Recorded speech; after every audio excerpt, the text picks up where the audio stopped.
Bismillahirrahmanirrahim. Assalamualaikum warahmatullahi wabarakatuh.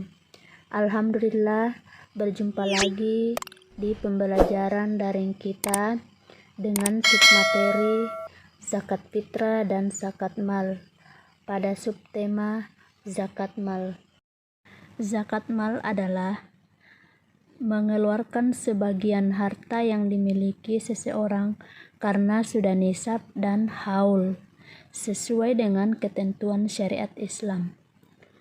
Tujuan utama zakat mal adalah untuk membersihkan harta yang dimiliki seseorang.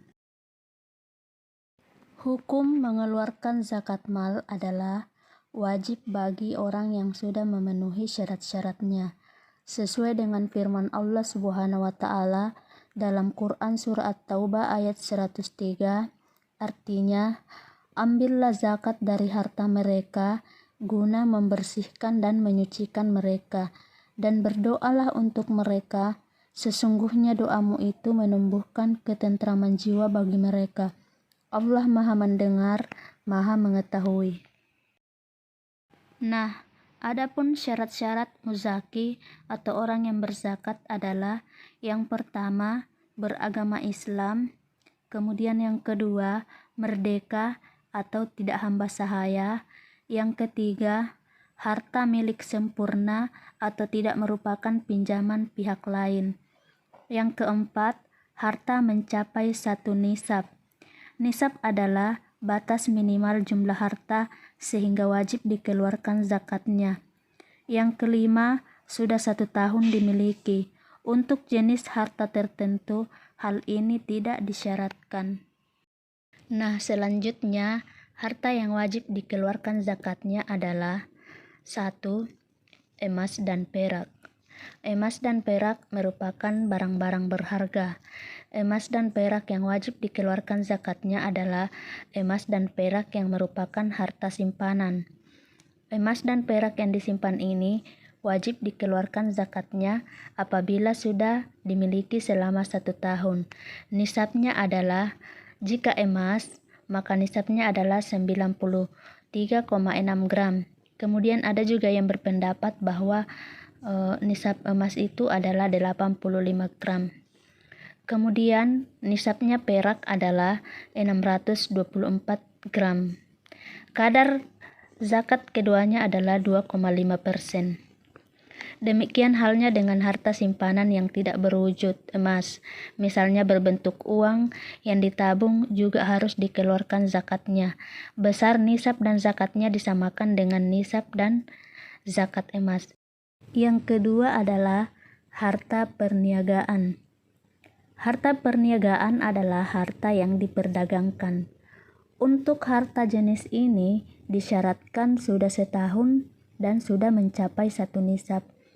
Nisab dihitung dari harta milik sempurna dan tidak termasuk pinjaman kepada pihak lain. Nisab dari harta perniagaan adalah senilai dengan emas 93,6 gram atau pendapat lain 85 gram. Kadar zakatnya masih tetap sama, yaitu 2,5%. Nah, yang ketiga adalah peternakan. Binatang ternak atau piaraan yang harus dikeluarkan zakatnya adalah kambing atau domba, sapi atau kerbau, dan unta. Adapun perhitungan zakatnya adalah, silahkan perhatikan tabel di bawah ini. Untuk peternakan selain yang disebutkan dalam tabel tersebut, seperti unggas dan budidaya perikanan, perhitungan zakatnya disamakan dengan harta perniagaan. Nisabnya senilai dengan harga emas dan kadar zakatnya sama dengan emas, yaitu 2,5%. Kemudian yang keempat adalah harta pertanian. Yang dimaksud dengan hasil pertanian dalam pembahasan fikih klasik adalah khusus yang memproduksi makanan pokok seperti beras, jagung, gandum, sagu, dan lain-lain. Zakat untuk jenis harta ini diberikan setiap panen, jadi tidak harus menunggu 1 tahun.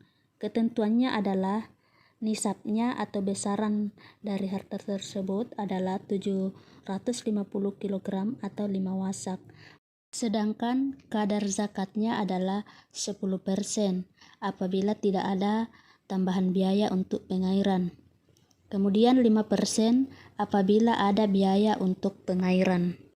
Adapun hasil pertanian atau perkebunan yang bukan makanan pokok seperti tembakau, teh, karet, buah-buahan, dan lain-lain, perhitungannya disamakan dengan harta perniagaan. Nisabnya senilai dengan harga emas dan kadar zakatnya sama dengan emas. Nah, yang kelima adalah harta temuan atau rikas. Harta rikas adalah harta terpendam yang ditemukan. Harta itu sudah tidak bertuan lagi. Kalau seseorang menemukannya, harta itu menjadi haknya, namun harus dikeluarkan zakatnya, yaitu 20%. Jika harta rikas ditemukan di Indonesia, kita harus mengikuti ketentuan hukum positif di Indonesia. Baik, sekarang kita akan membahas tentang orang yang berhak menerima zakat atau mustahik.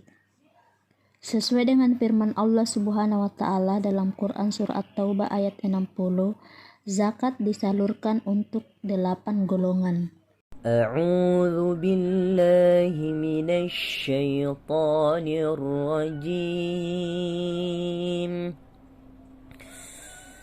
إنما الصدقات للفقراء والمساكين والعاملين عليها والمؤلفة قلوبهم